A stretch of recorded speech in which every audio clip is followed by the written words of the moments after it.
Reporting के बाद plant recover करता है,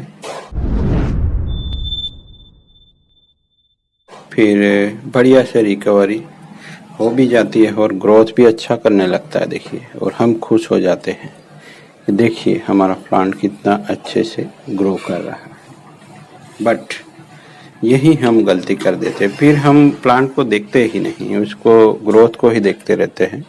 बट जबकि हमें उस ग्रोथ को कंट्रोल करना होता है। क्यों? वो आज समझते हैं। क्योंकि हमें प्लांट को बैलेंस करना होता है। वो नहीं किया तो छोटी छोटी ब्रांच वो ग्रो नहीं हो पाती, यानी हमारा जो ब्रांच स्ट्रक्चर है वो अच्छे से हम क्रिएट नहीं कर पाते, क्योंकि कुछ ही ब्रांच होती है जो कि बढ़ने लगती है। यहाँ देखिए, यहाँ अब वक्त है कि यहाँ हमें कुछ मल्टीप्लिकेशन मिले, यानी कुछ प्लांट में ब्रांच में बढ़ावा करने को चाहते हैं, तो इसलिए इस तरह का ट्रिमिंग बहुत ही ज़रूरी हो जाता है और अनवांटेड ब्रांच निकाल देनी पड़ती है। यानी यहाँ बहुत सारी ब्रांचें हो गई है तो वो निकाल दीजिए और किन्हीं 2 ब्रांचों को ही आगे लेके जाना होता है, और यहाँ ग्रोथ जैसे हुआ ही नहीं है। तो इसलिए ग्रोथ को हमें बार बार इस तरह बैलेंस करना पड़ेगा। अगर यही ग्रोथ देखते रहे तो फिर हमें जो अच्छी वाली ब्रांच है वो गंवा देंगे, यानी ब्रांच स्ट्रक्चर प्लांट तो रहेगा, पर जैसा हमें रेमिफिकेशन चाहिए, फाइन ब्रांचिंग चाहिए, और साथ में तो हमें चाहिए होता है लीफ रिडक्शन। तो लीफ रिडक्शन तभी पॉसिबल होता है जब प्लांट में बहुत सारी ब्रांचें आ जाए। तो ये सब ब्रांचें बड़ी भी है, तब नहीं थी, यहाँ कई सारी ब्रांचें नई भी आई है। तो किन ब्रांचों को रहने देना है वो हमें समझना होगा। यानी इस तरह जब प्लांट ग्रोथ करने लगता है और यहाँ इन ब्रांचों में कोई ग्रोथ नहीं होता अगर हम इस तरह ट्रिमिंग या पिंचिंग नहीं करते तो ये समझना बहुत ज़रूरी है। केवल ग्रोथ को देख के हमें खुश नहीं होना। इस स्टेज पे आप कुछ माइल्ड फर्टिलाइजर देते रहे प्लांट को तो अच्छा रहेगा, प्लांट का ग्रोथ बना रहता है। यहाँ भी देखिए, केवल एक ब्रांच अच्छी है और नीचे वाली जो छोटी छोटी ब्रांचें है वो उसमें कोई ग्रोथ नहीं, और ऊपर वाली ब्रांच ज़्यादा हो जाती है इसलिए इसमें सनराइज भी नहीं पहुँचती, तो जो ग्रोथ है वो ऑब्स्ट्रक्ट होता है, यानी करता ही नहीं ग्रोथ। तो इसलिए ये स्टेप बहुत ही ज़रूरी है कि आप इस तरह बड़ी हुई ब्रांचों को निकाल दें।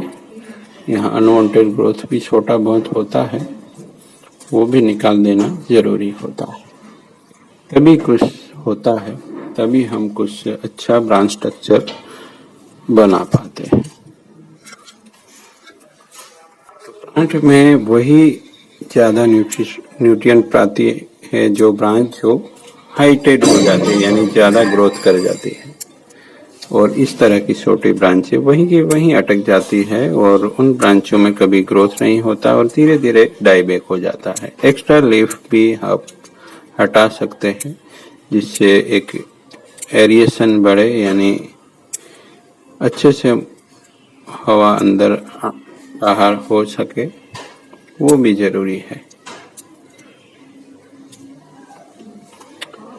तो ये सब बातें ध्यान में रखनी होती है। अगर आपके पास मैच्योर प्लांट है तो उसका मेंटेन ऐसे आप कर सकते हैं, क्योंकि ग्रोथ होता ही रहेगा, क्योंकि ये नेवर एंडिंग है। बोनसाई आर्ट में जो बोनसाई बनाने की प्रोसेस है, देखिए यहाँ भी ये बीच वाला ही उड़ा देंगे जिससे जो छोटी छोटी जो ब्रांच टिप्स दिख रहे हैं वो ही ग्रो होगी। तो ऐसे ही अगर आपने इस तरह का ग्रोथ देखा और आप उसमें प्लांट को ट्रिम करना भूल जाते तो फिर गलती कर रहे हैं। बैलेंस करना होता है, तब आपको मजा नहीं लेना होता है, उसमें बैलेंस चाहिए। और ये प्लांट बहुत ही यूनिक तरीके से हमने स्टाइल किया हुआ है। अभी तो ये कह सकते हैं कि ये हमारा सिग्नेचर स्टाइल है। ऐसे ही पौधे देखेंगे आप मेरे पास ज़्यादातर। क्योंकि हमने खुद ही से जैसे यहाँ डिस्कवर किया है और अच्छा प्लांट निकल के आते हैं।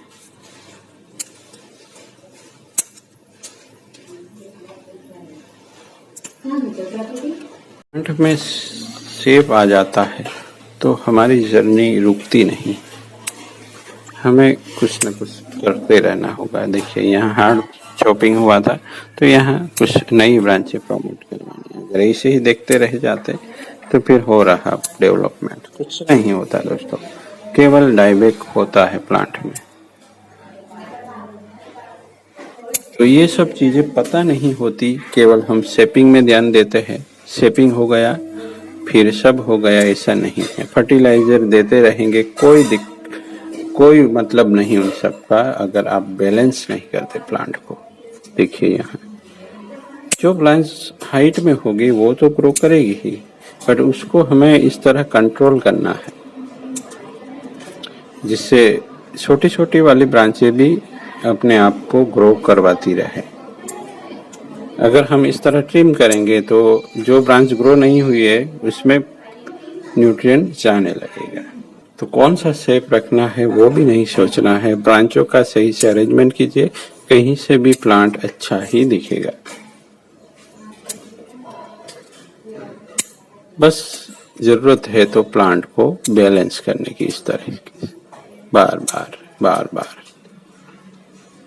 उसमें भी कई सारी बारीकियां हैं, आप वीडियो देखते हैं कई सारी बैलेंस की। अब ये मत सोचिए कि केवल बैलेंस की ही वीडियो आती है, इसमें भी कुछ न कुछ नया होगा दोस्तों, ये भी आप जान लीजिए। यहाँ बैलेंस लिख दिया, ये तो मैंने देख लिया, ऐसा है ही नहीं। हमारे यहाँ एक ही प्लांट के कई सारे वीडियो कई टॉपिक पे हो सकते हैं, और पूरा वीडियो देखेंगे तो ही कुछ सीख पाएंगे, ऐसा भी है।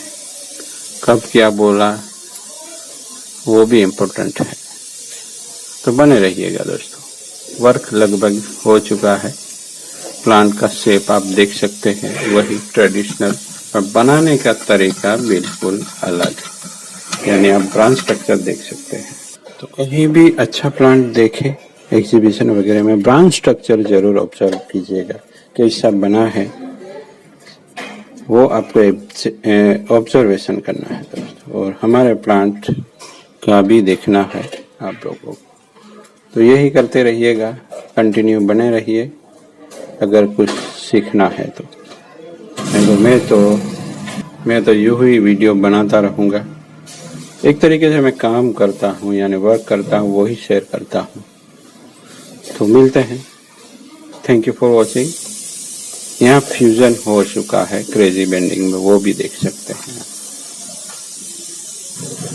यहाँ बेंड था पहले, वो एक हो चुका है, कुछ अलग ही लुक आ रहा है, बट जो भी आ रहा है वो अच्छा ही दिख रहा है, ऐसा मुझे लग रहा है। तो चलिए मिलते हैं, थैंक यू फॉर वॉचिंग।